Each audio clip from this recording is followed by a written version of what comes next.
ख़वातीनो हज़रात 6 जनवरी 1955 को इंग्लैंड के शहर कंसर्ट में एक गरीब घर में एक बच्चे ने जन्म लिया और उस बच्चे का नाम रोवन एटकिंसन रखा गया। उनके वालिद एक किसान और उनकी माँ हाउसवाइफ थी। बचपन से ही रोवन हमेशा हंसते खेलते रहते और हमेशा से ही अजीबो गरीब चेहरे बनाकर अपने दोस्तों और दूसरे लोगों को हंसाते रहते थे, जिन्हें आज दुनिया मिस्टर बीन के नाम से जानती है। हंसी मजाक के साथ साथ मिस्टर बीन पढ़ाई में भी बहुत टैलेंटेड स्टूडेंट थे, इसलिए उन्होंने न्यूकास्ल यूनिवर्सिटी से इलेक्ट्रिकल इंजीनियरिंग में ग्रेजुएशन मुकम्मल की और इसके बाद उन्होंने ऑक्सफोर्ड यूनिवर्सिटी के प्रिंसिपल कॉलेज से मास्टर की डिग्री हासिल की। कॉलेज में रहते वक्त पढ़ाई के साथ साथ उन्होंने छोटे छोटे कैरेक्टर में एक्टिंग शुरू कर दी और इसी दौरान मिस्टर बीन ने स्क्रिप्ट लिखना भी शुरू कर दी और उस स्क्रिप्ट को स्केच करते वक्त यानी वो कैरेक्टर दिखने में कैसे होंगे, उनका एटीट्यूड कैसा होगा, ये सब डिसाइड करते वक्त उन्होंने नोट किया कि वो विजुअल कॉमेडी में काफी एक्सपर्ट हैं, मगर उनको स्पीकिंग डिसऑर्डर की बीमारी थी, जिसकी वजह से वो अल्फाज को दुरुस्त तरीके से अदा नहीं कर पाते थे और इस वजह से लोग उनका मजाक भी बनाते थे और उनके फेलोज उनसे बात करना मुनासिब नहीं समझते थे। मगर उन्होंने कभी भी उनकी फजूल बातों पर तवज्जो ना दी और उन्होंने खुद से वादा किया कि अगर वो विजुअल कॉमेडी में भरपूर मेहनत करते हैं तो अपना मुकाम हासिल करेंगे। और इस बात को जहन में रखते हुए उन्होंने कॉलेज में कई तरह के प्ले एक्ट में पार्टिसिपेट करना शुरू कर दिया, मगर अपने स्पीकिंग डिसऑर्डर प्रॉब्लम की वजह से वो सभी प्ले से बाहर निकाल दिए जाते थे।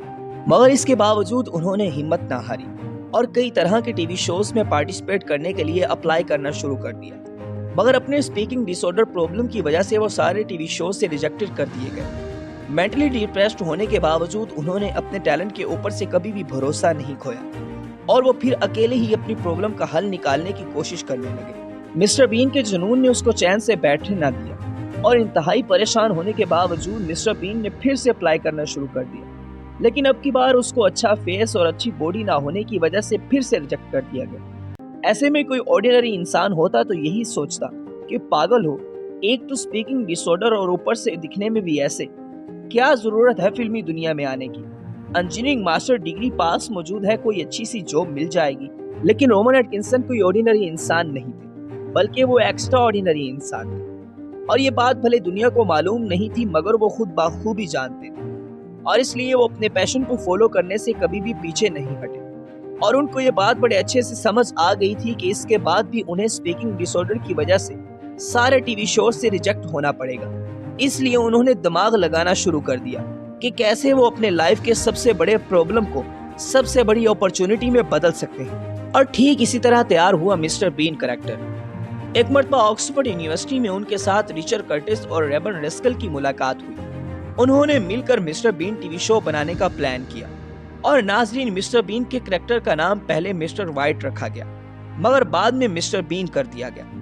1 जनवरी 1990 को मिस्टर बीन टीवी शो को पब्लिक किया गया और बहुत ही कम वक्त में ये सबको पसंद आने लगा और इसी शो के दौरान वो ब्रिटिश के सबसे मशहूर कॉमेडियन भी बन गए।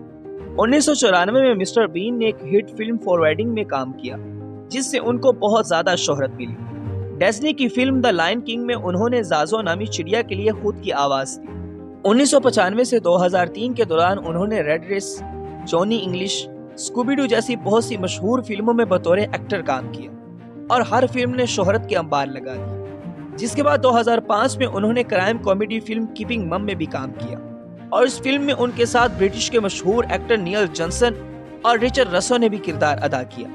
2011 में उन्होंने जेम्स बॉन्ड पैरोडी की जॉनी इंग्लिश रिबॉर्न में भी काम किया और ये फिल्म बॉक्स ऑफिस पर बहुत ही बड़ी हिट फिल्म साबित हुई। और नाज़रीन, इसी तरह रोवन एटकिंसन ने अपने ख्वाबों को पूरा किया, अपने जुनून से इस दुनिया में अपनी शोहरत का डंका बजवाया। हालात कैसे भी क्यों ना हो, मगर कभी भी हार नहीं माननी चाहिए, क्योंकि इतने सारे टीवी शो से रिजेक्टेड होने के बाद भी उन्होंने हार नहीं मानी। अपनी स्किल और अपने टैलेंट के ऊपर उनको भरपूर यकीन था। अपने स्पीकिंग डिसऑर्डर प्रॉब्लम को अपनी स्ट्रेंथ बनाकर उन्होंने मिस्टर बीन कैरेक्टर के जरिए पूरी दुनिया को ये प्रूव करके दिखाया कि प्रॉब्लम को हम अपनी अपॉर्चुनिटी में कैसे बदल सकते हैं। शर्त ये है कि अगर हम चाहें। इसी के साथ अपने मेजबान नदीम अशरफ को इजाजत दीजिए। अल्लाह निगहबान, खुदा हाफिज।